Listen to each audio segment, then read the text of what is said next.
Good day, everybody. Today is Learning Google AdWords Day 3. We're going to talk about writing compelling ads. And hope you are well. After the slideshow here, we're going to take a look at some examples of good ads and some examples of not the best ads. And then we're going to do some interactive learning. We're going to take a look at Google, and we're going to take a look at my account, my dummy account for purposes of our seminar here. So the thing about Google is you can do things in real time. So we can search for specific keywords and see if they relate to this whole lesson that we're going to have here. You can always find good and bad ads. So the good thing is knowing how to detect what's good and what's bad. So let's move forward. So writing compelling ads. Writing, refining, and testing ad copy is an ongoing process that can lead to higher click-through rates, CTRs, higher conversion, and ultimately higher profits for your company. The following is a checklist of items to continuously keep in mind as you strive to find that perfect ad copy. So let's take a look at what they are. Does your ad reflect the search query? Ensure that your ads reflect the search query. When a consumer conducts a search, they are seeking specific pieces of information. Make sure that your ads can speak to the consumer's search query and show them how you can assist in helping them find answers. Remember what we talked about in the past in the other two tutorials. We talked about making sure that the keywords you enter, the phrases you enter, reflect the search query. So if somebody is selling bicycle shoes, you want to make sure that you have an ad that is going to speak to that search query. Okay, so if you have bicycle shoes, if you have somebody searching for bicycle shoes and your ad shows bicycle helmets, how likely are they to click on the ad? And if they do, how likely are you to convert that? That's a waste of money. So that's what we're going to try to do. We're going to try to show you the effective ways of making sure that your ad reflects the search query itself. Ensure that your ads are understandable. Okay? Make sure that your ads are understandable. Jargon is only acceptable if the consumer knows the jargon. Do not use jargon for keywords that fall into the beginning stages of the buying funnel, because the searcher may not know the lexicon in the earlier research phases. So there's a lot of nicknames that, well, if you have a business, like let's say yoga, and you are specific, you talk about a pose or a specific yoga pose in your ad, well, if somebody's searching for yoga studio, and you have in your ad a jargon that they may not understand, I mean, how likely are they going to click on your ad? So if your ad, especially if it's in the top 5 position and it has a low click-through rate, Google's not going to show that ad in that position if that continues to happen. You'll get a bad quality score. We'll talk about what that means. And your ad's not going to be shown. And if it is shown and people click through, how likely are they going to convert? What if they can't do the specific pose that you talked about? So just make sure that your ads are plain, in that they're understandable. They don't have to be fancy, no fancy keywords, no fancy language, unless it absolutely calls for it and you think somebody's going to put in that for a search request. But make sure your ads are understandable. Don't talk in jargon. You always want to make sure you create a unique selling proposition, or a USP. This will differentiate your business from other ads on the page. A lot of times you'll see ads out there on AdWords that don't have a unique selling proposition. So if somebody is selling, let's say you sell clothes, vintage clothes, let's say specifically. What is your unique selling proposition? There are thousands of people out there that sell vintage clothes. Hundreds of thousands of people out there in the world that sell vintage clothes. What makes you different? And how you stand out is, okay, well, do you offer free shipping? Do you have a special promotion going on? Maybe you want to speak to a specific era of the clothes you're selling. I don't know the vintage clothes market. I don't know the thrift markets, but you may want to do things. You may want to say things that you think are going to set you apart. Only you can determine that.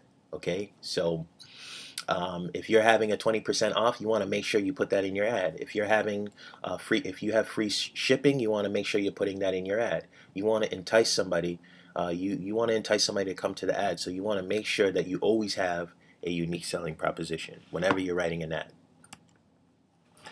You want to utilize benefits to connect emotionally with the searcher. So benefits inform someone why your product will make their life better. So if you're selling, let's say you're selling, or you have a cleaning service, you want to make sure that you're connecting with somebody to say, okay, well, it doesn't have to be, you don't have enough characters to express in your ad, okay, certain points, but you can achieve that with a word or two, So if you have a cleaning service, now back to this example, you want to maybe tell somebody why they shouldn't do it on their own. Life too busy, something like that. Life too busy, well, we can clean, we can clean your house. Obviously, I haven't, sat down and brainstormed what an ad like that would look like, but make sure that you're always utilizing a benefit to connect with people, because those are the ads, when you're able to connect like that, and this ties into having a unique selling proposition, you're going to have a higher click-through rate, because people will be able to relate to the ad.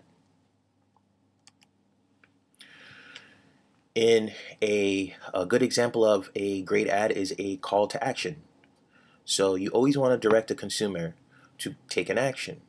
So if you inform the searcher you want them to do what you want them to do after the click, they are more predisposed to seek and conduct that action. So if you have an ad, let's say you're a mortgage broker, mortgage rates at an all-time high, 3.5% or something like that. Low. Mortgage rates at an all-time low. Free application, call now. So the call now part of that is a call to action. You're asking them to take an action. Act now. Something like that. Take action now. Call now. Visit our site. Click to learn more. Stuff like that. Those kinds of action verbs. You have to be able to express that in the ad, because if you're doing that, like we said, they're more predisposed to seek and conduct that action. Sorry, my coffee's running a little thin. It's early. We talk about the display URL.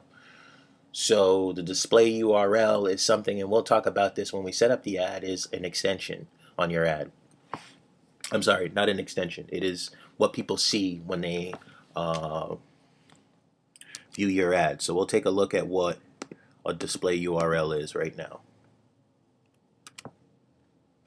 So when you search an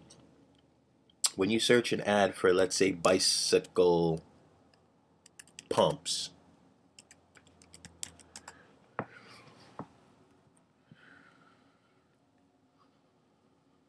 the display URL is this, what you see here. In some cases, it may not always actually be the URL. I won't click on this ad because I don't want to charge Walmart the 50 or 60 cents it costs them to do this, even though I well know they can afford it. But this is the display URL. Okay? So, one, you always want to make sure that the display URL is relevant to the search query. We'll discuss that. That's a whole nother lesson. So you always want to make sure you clarify that. So if you look at here, I put in bicycle pumps, and if you look at this ad here, when I put bicycle pumps, Walmart had, or this right here, the Nash bar had the bike pumps right in their display URL. So you always want to make sure that at least people know where they will end up. Because believe it or not, people read this and they read everything here, and if they like it, they'll go to the page. Let's say this said, okay, so this is the keyword bike pumps, right? And this is the ad for it. So let's say this keyword, this display URL said helmets. That might affect somebody, whether or not somebody clicks on the ad. So that's why it's important to make sure that people at least have an idea of where they'll go based off of the display URL.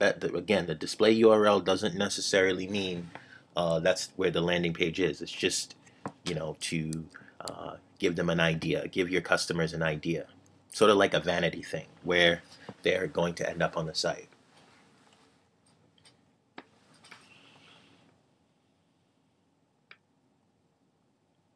You need to always be testing.